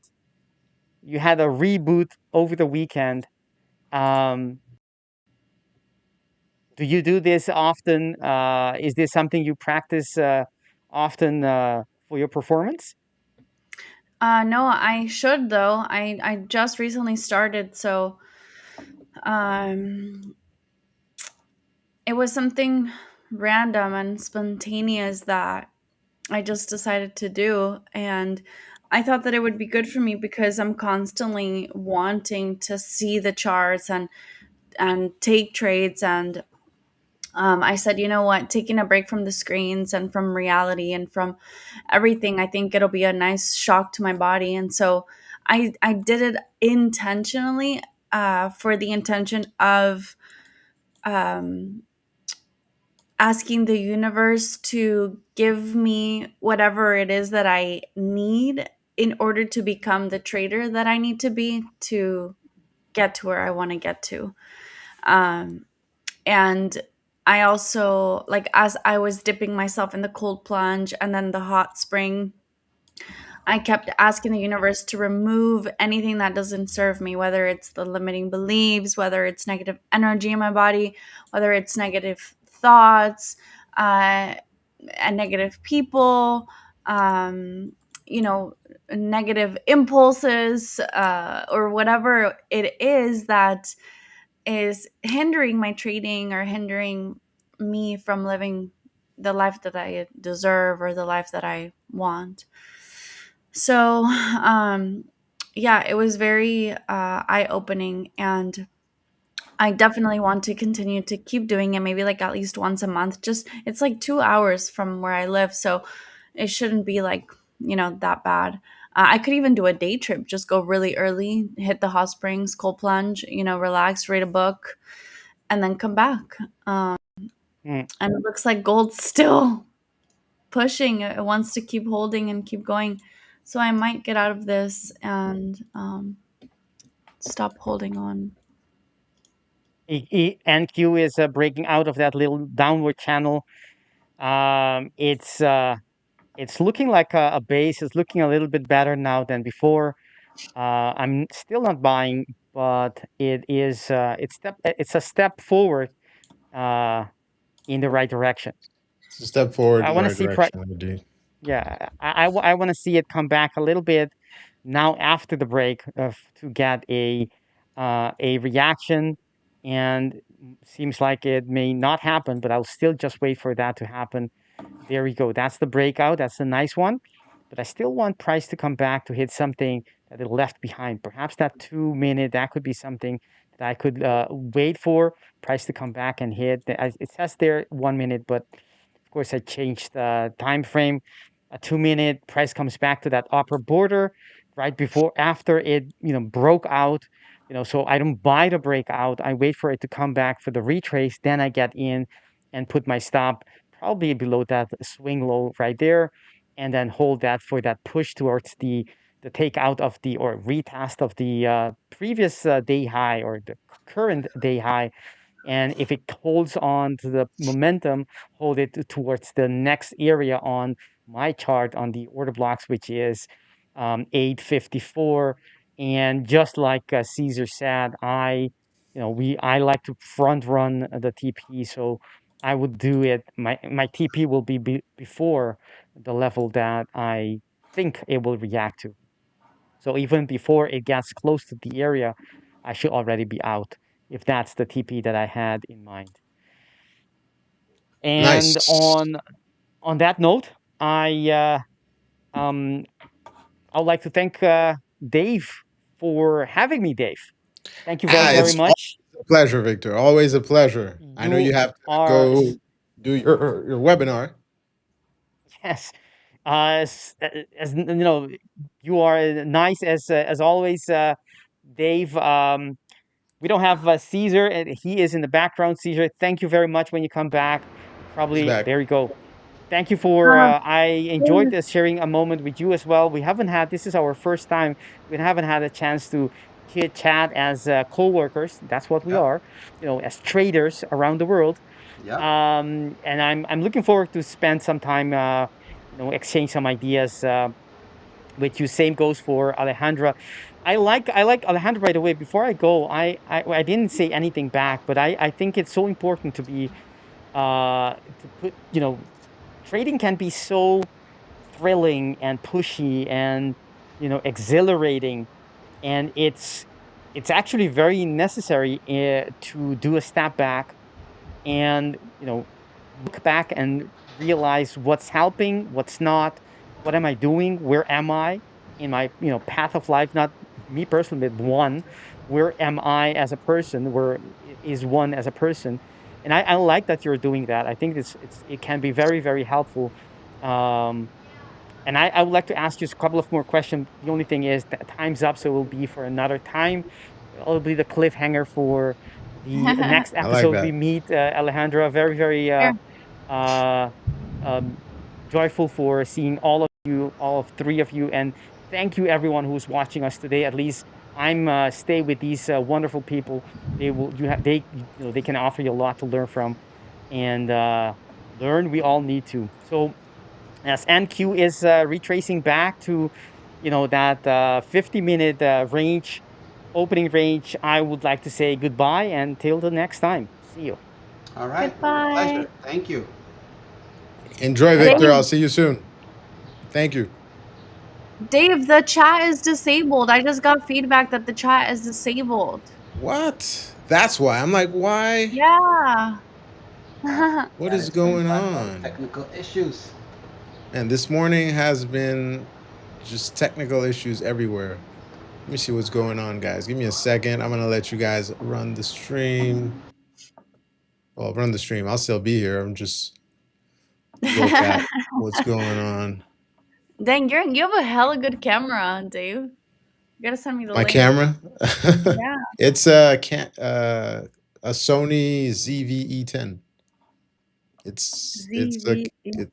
it's a camera they made literally for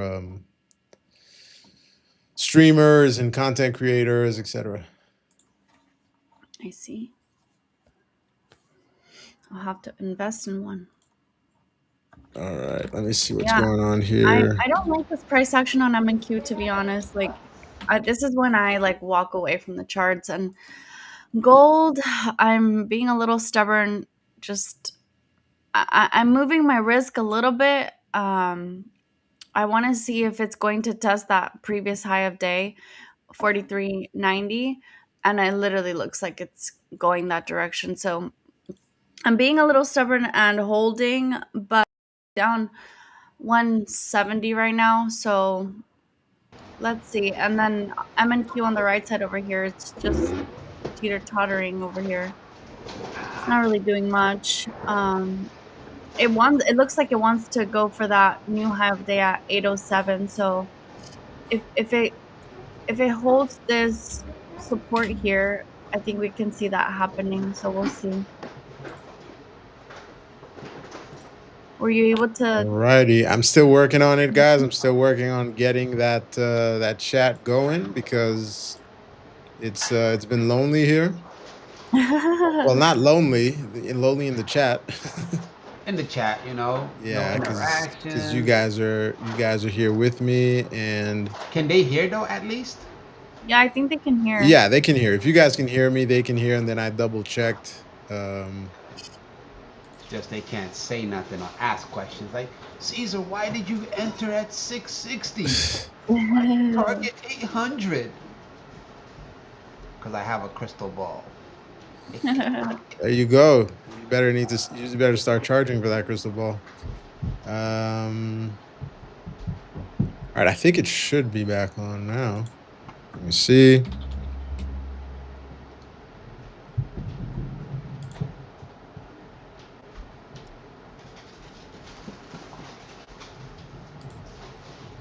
Let's see. We need to get some music for the stream. What time zone is Victor on? Nobody knows where Victor Really? lives. Really? He won't tell us?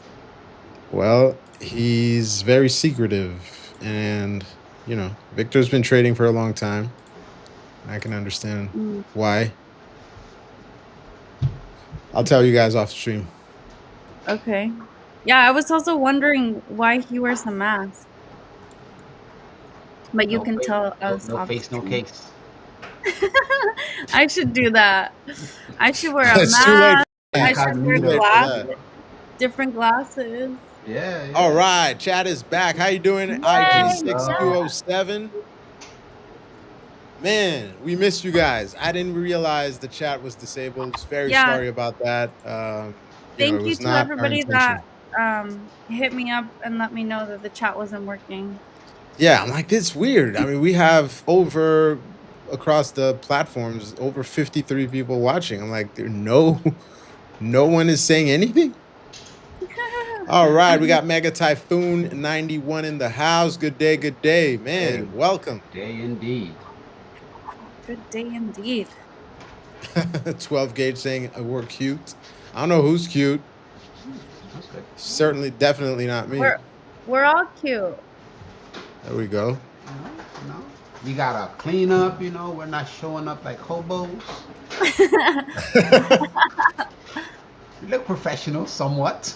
Somewhat. So Colin, yeah, more or less. More or less. I'm gonna start wearing a suit and tie, so they could take me seriously. You know how back in the day, everybody who was involved in finance, whatever, it was always suit and whatever. Now it's those, how do you call them? Those jackets. Sports jackets? There you go. That's what they wear now. Yeah, those Wall Street guys. It's sports jackets with V-necks or sports jackets with like polo shirts, with the collar and whatnot. Yep. Yeah, it changed, man. It changed a lot. Of course, like they would not take you serious if you were not. That's true. That's true. Oh, God, Pump, his first time here. Welcome. Oh, it's not that we didn't want to chat with you guys. We just had technical difficulties. Yeah, Dave was being a bad, how do you call the people that manage, a bad producer, whatever you want to call it. Caesar, they're asking what other social media platforms are you on? Do you want to drop your links? IG, Facebook.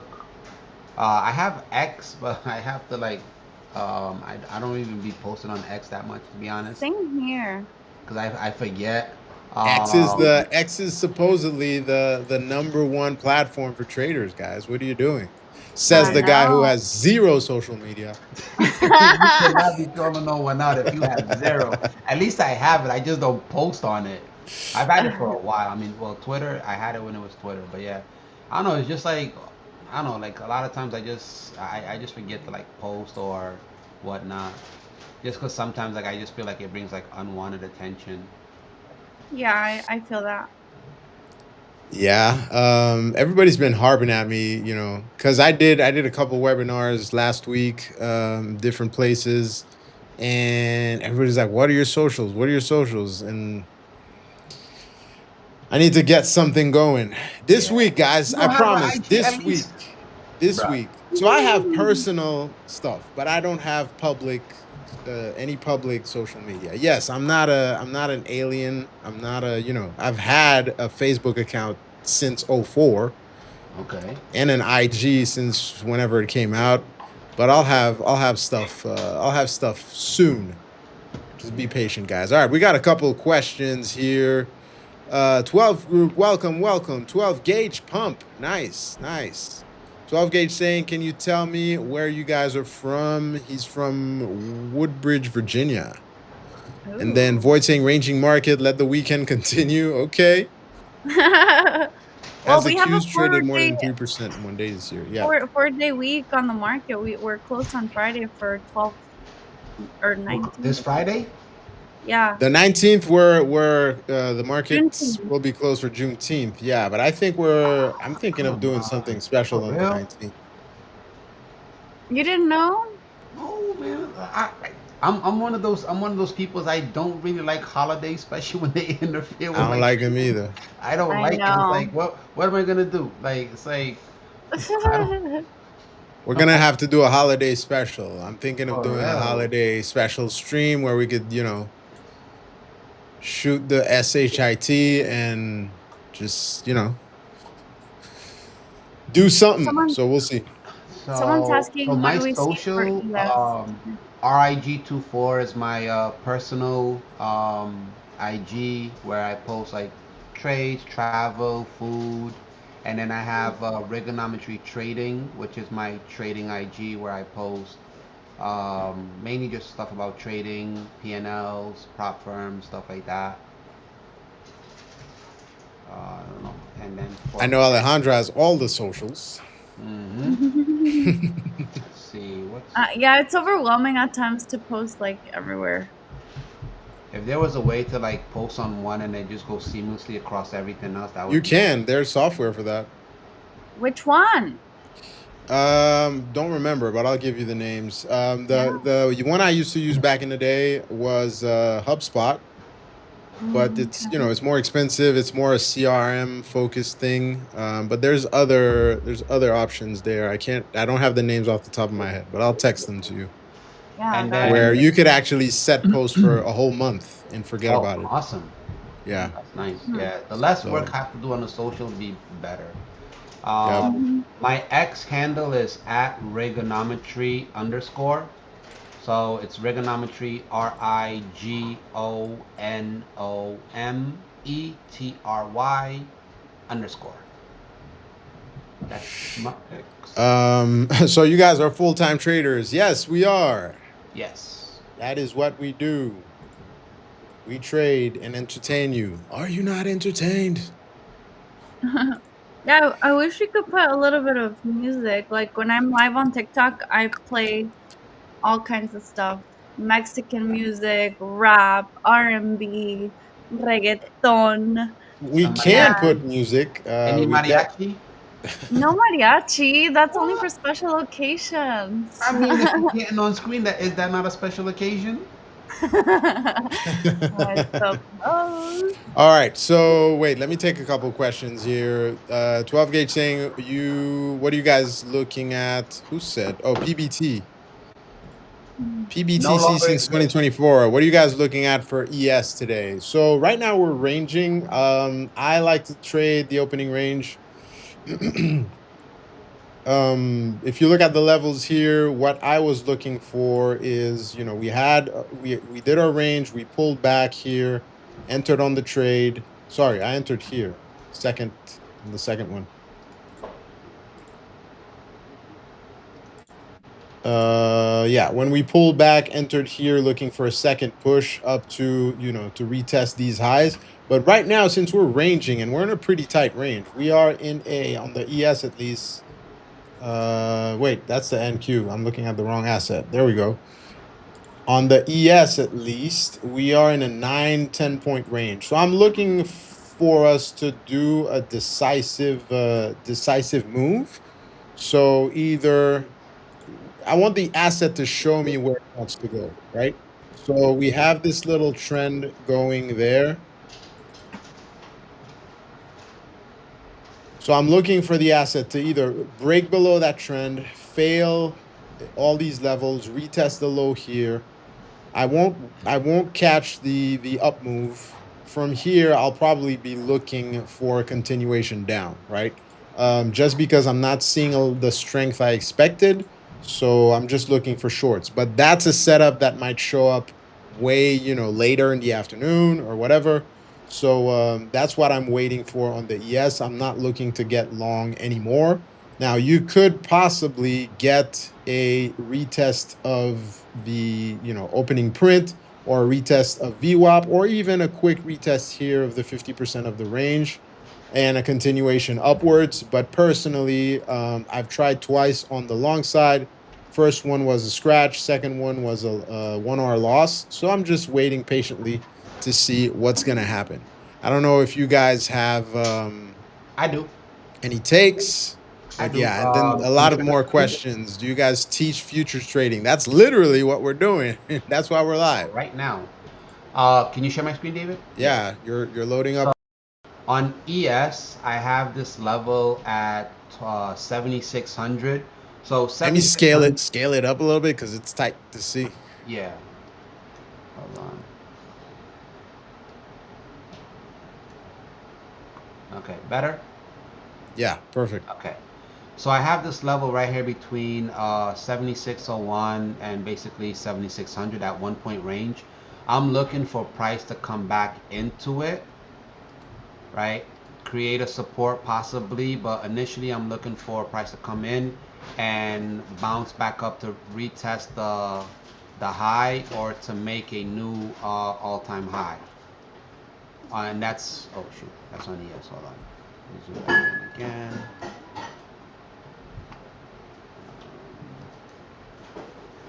Another thing that we have transpiring currently is we have a bull flag forming on a 15-minute time frame. So if you were looking to trade this, you would want to mark off this high point right here, and you would want to mark off the base down here at 7610, and basically you can trade between it, right? Price comes in and you might want to drop down to like a 5-minute or even a 1-minute time frame. If you see price rejecting the 1 minute or 5-minute time frame under 7618, you can take a short targeting the 7610 level, and then once price breaks below that 7610, you know that we're going to end up coming back down to that 7600 even. So you have a potential of taking 2 to 3 trades on this. A short up here at the 7618 down to 7610, which is going to be about an 8-point win. And then if we get under 7610, a short all the way down to 7600, which will give you either a 10 to 9-point win, and then look to take a long here for a nice 10 to 15-point movement to the upside. Nice. So IG saying, do you guys teach future trading? You need in-depth trading. Well, if you tune in every day like you do, you will learn it. But I have to say, we're working on a full course that's going to be really in depth, a decent amount of modules here that's going to teach you everything basically from zero to hero. So from the basics to the more, I wouldn't say complicated, but a little bit more complex strategies. But I have to say that nothing will replace screen time. So you have to do your fair share of work. You have to come in, do your homework, do your studying, trade, and that's how you learn. Nobody's gonna be able to teach you trading, because we could teach you the mechanics. We could teach you, how we're thinking, how we're approaching the market, etc. But at the end of the day, you're gonna have to learn what works for you. I gave the example the other day that, Caesar's been trading for a long time, twice the time I've been trading. I think 13, 14 years. I've been trading for 7. And I was like, man, just for funsies, let me take trades the way he's taking them. Well, guess what? I took three losers, not because I don't know how to trade or anything. It's just I was mimicking his style, which doesn't fit how I trade.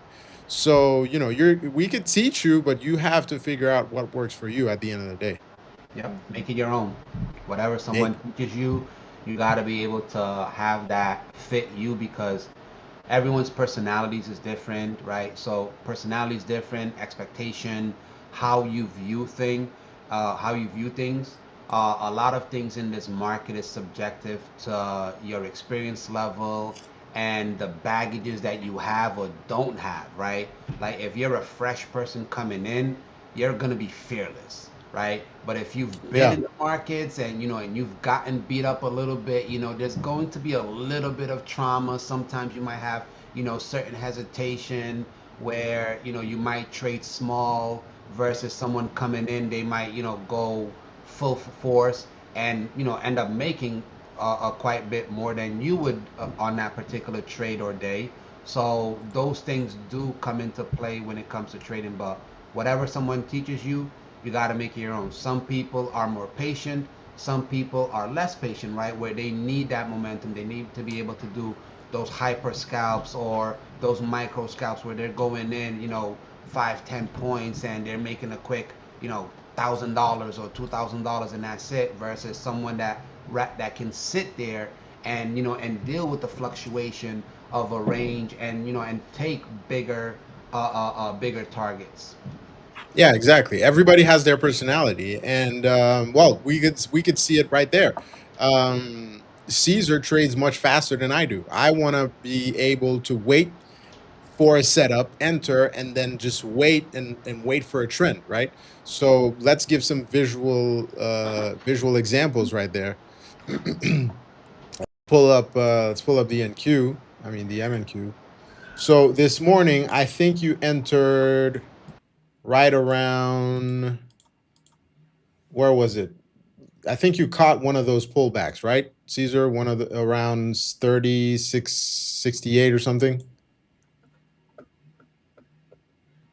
On NQ, Yeah, I think you caught this move, right? All the way to yeah, I 800. caught the move. So I got in at the 620s, rode it up, pulled back to I re-entered at the 660 area, and I rode that all the way up to 800. Nice. So, you know, if you're looking, that's a monster trade. That's a, you said 660, so around here, all the way up to 800. So that's over, you know, let's say 135, 140 points more or less. Awesome major trade, right? But Caesar was risking 20 points. In my case, it is a great trade, but I would never take that trade just because of how I trade, right? A trade I would take, well, if it's set up earlier, is this breakout right there. I like to take breakouts, even though they fail a lot, but when I do get them, they work. So what would I be doing? Well, instead of taking it there, I personally would be taking the trade there and holding for a much longer move. So this trade took 10 minutes, right? Whereas if I entered here, I would still be holding the trades, and we're 24 minutes in, right? We just have different trading styles. There are times where I would take this trade and it would work, but in most days I would be waiting and taking that trade later.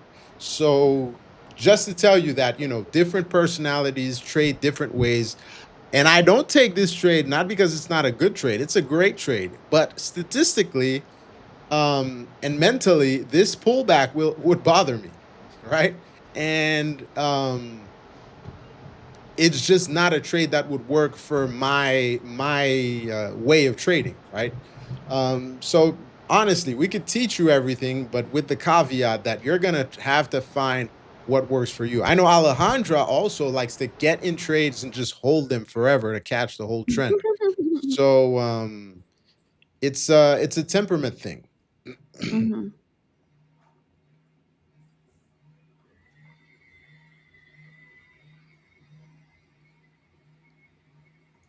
And then I'll tell you another thing. The reason I trade futures is because after trading stocks and crypto for a while, I realized that I didn't like trading. I didn't like researching stocks before trading them. I didn't like to have to do a scan every morning and look for, okay, what's gapping on the day? What's, what's the float of this asset? Is it a large cap? Is it a small cap? Okay, it's a small cap. What is their filing? Should I expect a halt? Is it a micro cap where I need to be ready that it's gonna halt on me and hold trades? And then if I want to short, are there shorts available? I realized that trading things like Nvidia, trading larger cap stocks where you can, be confident that there's going to be liquidity, that everything is going to be fine and dandy was better for me, and that's where I started seeing success. So you really have to see and find what works for you. Even the asset you're trading, is futures trading the right asset for you? For me, it is definitely. But there's a lot of considerations. And then the last thing, since you said you're a beginner, give it time, man. It takes longer than you think, right? You're gonna I learn the wish mechanics, and then you have to learn yourself. You have to fight yourself constantly, and that's gonna determine the profitability. You were gonna say something, Alejandra? I was just gonna say I wish it didn't take that long. We all do. We all do. We all did. But everything, I think everything takes either longer or less time than we think. Honestly, I think as humans, we're really bad at timing things. So whether you're losing weight, whether you're, I don't know, studying at school or university or whatever, everything's either takes much longer or just a shorter amount of time. I remember I went on this diet once, and which I should do again, by the way. I need to get a summer body in the summer. You're a little late for that. It's already summer. It's summer. I could start in the summer. Get ready for next summer. There you But go. I remember I went on this diet once, and it was a 90-day plan. So I expected, okay, things are gonna take this long to work. And by day 15, I had lost over 10 pounds, right? And I thought it was gonna take much longer. There are other things that you think are gonna go fast, but they don't. You were gonna say something, Caesar? No, no. I'm just listening to that as far as like well yeah, as far as like the whole time reference. It's like a lot of people expect, this to be quick, but it's like if you look at any profession, right? Any like real profession, it takes time. I mean, like it takes, 10 years to become a master electrician. It takes over 10 years to be, an expert in the medical field. I mean, look at how, doctors and nurses, RNs and all of that, and surgeons. I mean, the amount of time that it takes to become a professional in a field.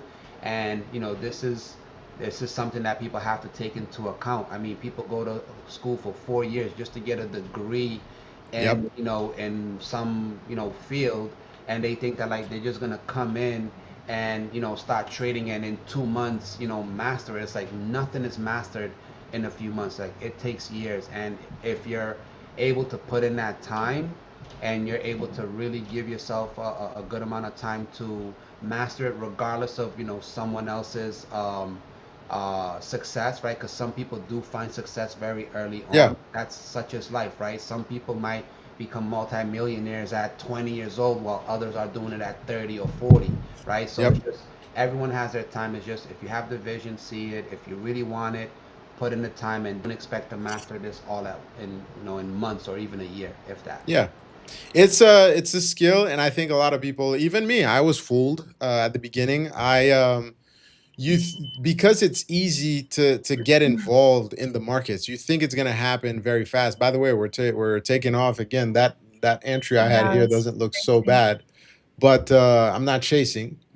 Um, it takes longer than one might think. And like Caesar is saying, I like that he's talking about college, because if you go to college, the minimum you're expected to spend is 3, 4 years just learning, right? And then you have to go in the job market, and that's really where you're going to learn. and it's gonna take you another 2-3 years. So you're already talking, 5-6 years just to be competent. It doesn't mean you're this great whatever. It's taking you a good 5 years just to be competent, and then you transition. So if you take athletes, for example, they spend their whole youth training and getting ready and preparing for whatever sport they're going to practice in. So if you compare yourself, if you're thinking about an athlete, that guy that plays basketball, somebody like, I don't know, LeBron or Jordan or whatever, if we're picking the big examples, but even no name players, they've been playing since they were, I don't know, 5, 6, 10 years old. Race car drivers, they start at 8, 9 years old. So that guy's been, practicing for a good decade and a half before he even reaches that level of notoriety. So it should be the same for trading, right? And what's crazy is that like you mentioned with race drivers, basketball players, football players, even once they get on that professional field stage, they're still considered rookies, even though they've pulled Yep. 20 years plus into it. So Yeah. it's like you've been participating in this field since you were 10 years old. Let's say at 20, you make it to the NBA. They're Yep. still considering you a rookie, and you've been playing this for 20 For years. 20 years. Yeah. You know what Yeah. I mean? You're So, just starting. Like now we're yeah, going to find out if you can actually play. All you yeah, know is that, okay, you're qualified. yeah, Now we're going to find out, okay, yeah. So I see a question here. Sorry to interrupt you. When you look at ES, what is it telling you? Price will reject back to 7,600 and the open where you were cautious going long when it was a Tuesday daily high. Okay, I don't know who the question is. Is it for me? Is it for I guess, I mean, 'cause I Caesar? mentioned the 7600. All right, let It's me pull breaking back out. So your if you screen. can share my screen, you can see, right? Yep, So you're I on marked back. out levels. Price broke out, made a new all-time high. This could continue going. For me to short this, I would want to see this back underneath 7618, which we might get that, towards midday or towards the end of the day. We might not, right? It's completely speculative. So at the moment, the market is really, really strong. If it does get under this 7618, I would anticipate a pullback to the 7600 at some point today. But yeah, but right now it's still looking like every dip is predominantly a buy. Yeah. I'm gonna show you how I'm looking at it, and maybe it could give a reference point. I like to look. I'm always talking about the speed of price, right? So, and I like trends. So basically, here you could see we are in a trend for the ES. We ran, like I was saying, we sprinted up, we pulled back. I tried the long here, but I felt that maybe we would you drop the trend and continue down. So I wasn't confident to hold. But if you look at what the price did, we pulled back and we're just holding this trend. So Gold is the finally giving me the drop. Sorry. nice. The likelihood that we would continue higher right now is higher than us pulling back, right? So let's see. I think 7,600 is really a likely target, and then this trend could continue for a while. Let me put you back on, Alejandra, since you were mentioning gold.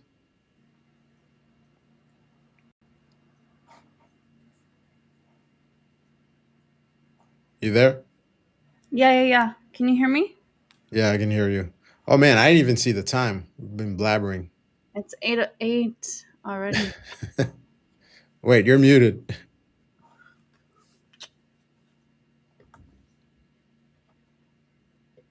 Let's get this last tip from Alejandra. You're up, and then we'll Wait, call am it I a day. still muted? No, No, I was on Caesar mute. was muted. I was on mute. Oh. What was your question? Sorry. No, you said you were saying something about gold. I was saying I'm going to let you finish, and then we can wrap it up because it's already 11:02. Oh yeah, so I placed another sell order here. Add it to I your wanted short. Yeah, I added to my short, and then of course, you know, I want to ride it all the way to the gap fill, but Well, here's a suggestion. You have 3 contracts, right? yeah. Okay, so consider one contract your bonus, right?